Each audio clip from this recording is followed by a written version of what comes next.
سنو سنو وہ اللہ ہے، کسی بھی وقت وہ معجزہ بیچ سکتا ہے۔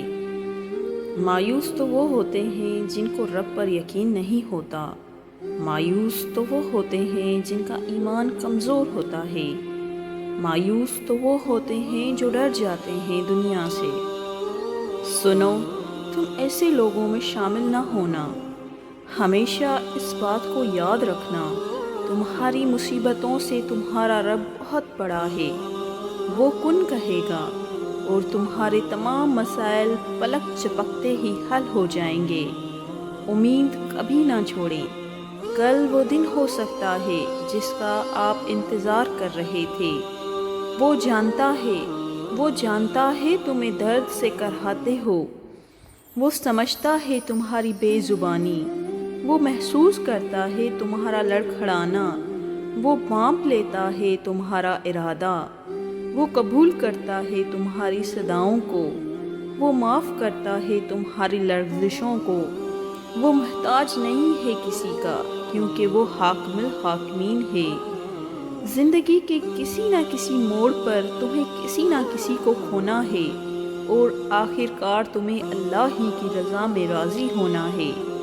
حضرت علی نے فرمایا کہ لوگوں کی باتوں کو دل پر لینا چھوڑ دیں، اپنی زندگی کا مقصد صرف رب کو راضی کرنا رکھیں۔ کہاں تیرا آستانہ، کہاں میری سجدہ ریزی، تیرے در کے ہوں جو قابل، وہ میں لاؤں سر کہاں سے۔ صفا اور مروہ دراصل ایک عورت کے صبر کی نشانی ہے۔ جب آپ کو بے قصور تپتے ہوئے صحرا میں چھوڑ دیا جائے اور آپ اس توکل پر کہ اللہ ضائع نہیں کرے گا صبر کریں، تو پھر زمزم کے چشمے پھوٹتے ہیں، اور کچھ لوگوں کو اللہ موسیٰ کی طرح لاڈلا لگتا ہے، انہیں تکلیف دے کر آزماتا ہے اور انتظار کرواتا ہے، لیکن پھر وہ اپنے لاڈلوں کو تکلیف میں تنہا بھی نہیں چھوڑتا، اور ان کے لیے سمندر کے درمیان سے راستے بنا کر انہیں فرعون جیسوں سے محفوظ رکھتا ہے۔ تم سے یہ کس نے کہہ دیا کہ اللہ کے لاڈلوں کو تکلیفیں نہیں ملتی؟ انہیں تو فرعونوں جیسوں سے لڑنا پڑتا ہے۔ تکلیفیں تو سب کو ملتی ہیں، لیکن اس کے حصے میں زیادہ آتی ہیں جو اسے سب سے زیادہ محبوب ہوتا ہے۔ جب قبولیت کے تمام راستے بند ہو جاتے ہیں نا، تب بھی ایک راہ ہوتی ہے، تہجد، جہاں قبولیت لازم ہو جاتی ہے۔ گھبراؤ نہیں، یہ مشکل وقت بھی عنقریب گزر جائے گا۔ تم یقین رکھو اللہ پر، وہ تمہارے لیے کافی ہو جائے گا۔ نظر انداز کر دو وہ سارے وسوسے جو تمہارے دل کو بے چین کرتے ہیں۔ تم مدد مانگو اللہ سے، پھر دیکھو تمہاری سب مشکلات کا حل نکل آئے گا۔ کہہ دو میرے ان بندوں سے جو نا امید ہوئے بیٹھے ہیں، ڈرو نہیں اور نہ ہی غم کرو، میں تمہیں بچانے آ رہا ہوں۔ کہہ دو میرے ان بندوں سے جو شک میں مبتلا ہیں اور در حقیقت میں توکل کرنے والوں سے محبت کرتا ہوں۔ محبت میں تو پابندیاں نہیں لگائی جاتی، بلکہ آزادی دی جاتی ہے، اور پھر جو شخص آزادی کے بعد بھی صرف تمہارا رہے، محبت اسی کو کہتے ہیں۔ جو چیز ہم مانگتے ہیں اللہ تعالیٰ سے، اللہ کو پہلے سے ہی معلوم ہوتا ہے۔ ہم جس چیز کے لیے تڑپتے ہیں، اللہ پہلے سے ہی اس تڑپ سے واقف ہوتا ہے۔ جب اسے سب پہلے سے پتہ ہوتا ہے تو ہمیں عطا کیوں نہیں کرتا؟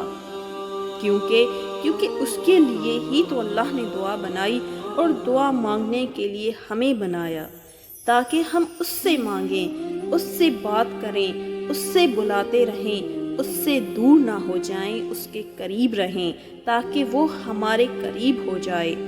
ہم اس سے مانگیں اور انہیں باتوں میں ہمارا الجھا ذہن اس چیز سے ہٹ جاتا ہے جو ہمارے لیے اچھی نہیں ہوتی۔ اتنی محبت کرتا ہے اللہ ہم سے، اتنی محبت کرتا ہے اللہ ہم سے، ہمارے لیے ہمیں غم دکھاتا ہے، ہمارے لیے ہی ہم سے محبت کرتا ہے۔ اپنی من پسند چیز اس کی حفاظت میں چھوڑ دو گے، تب اسے الحفیظ پاؤ گے۔ جب دنیا کی ساری محبتیں تمہیں رد کر دیں گی، تب اسے الودود پاؤ گے۔ اپنے معاملات کا فیصلہ اس پر چھوڑ دو گے تو اسے الحکیم پاؤ گے۔ جب کام کہیں سے نہ بن رہا ہو تب تم اسے الوکیل پاؤ گے۔ جب گناہوں سے لپٹ کر ہار جاؤ گے تب اسے الغفار پاؤ گے۔ سچے دل سے کامل یقین کے ساتھ کی گئی دعا کبھی رد نہیں ہوتی۔ کچھ دعائیں جو خلوص نیت سے اللہ سے پورے یقین سے مانگ کے اس کے حوالے کر دینا تو وہ دعائیں ضرور فرش سے عرش تک کا فاصلہ طے کر کے قبولیت کی مہر لگوا ہی لیتی ہیں۔ اور تم سے یہ کس نے کہہ دیا ہے کہ جو چھین لیا گیا ہو وہ واپس نہیں لوٹایا جاتا؟ تم نے سنا نہیں یوسف کا اپنے والد کے پاس واپس لوٹایا جانا، موسیٰ کا اپنی والدہ کے پاس واپس لوٹایا جانا، ہاجرہ کا ابراہیم کے پاس واپس لوٹایا جانا، ایوب تک ان کے بچوں کا واپس لوٹایا جانا۔ اللہ تم تک ہر چیز واپس لے آتا ہے، بس وہ ان چیزوں کو تم سے دور اس لیے کرتا ہے کیونکہ تم ان چیزوں سے اتنی محبت کرنے لگتے ہو جس کا حقدار صرف اور صرف اللہ ہے۔ وہ رد نہیں کرتا زمانے کی طرح، وہ اپنے در پر آنے والوں کو تھام لیتا ہے، وہ دلوں کے راز سنبھال لیتا ہے، وہ ٹوٹے ہوئے دلوں کو جوڑ دیتا ہے، بکھری روح کو سنوار دیتا ہے۔ وہ اللہ ہے جو ہر کسی کو نواز دیتا ہے۔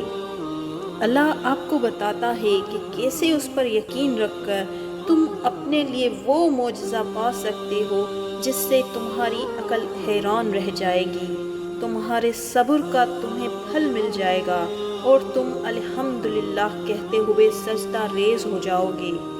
تو تمہیں مضبوط رہ کر اور ڈٹ کر مقابلہ کرنا ہے ان حالات سے، اور یاد رکھنا کہ کوئی ہو نہ ہو اللہ تمہارے ساتھ ہے ہر جگہ ہر پل۔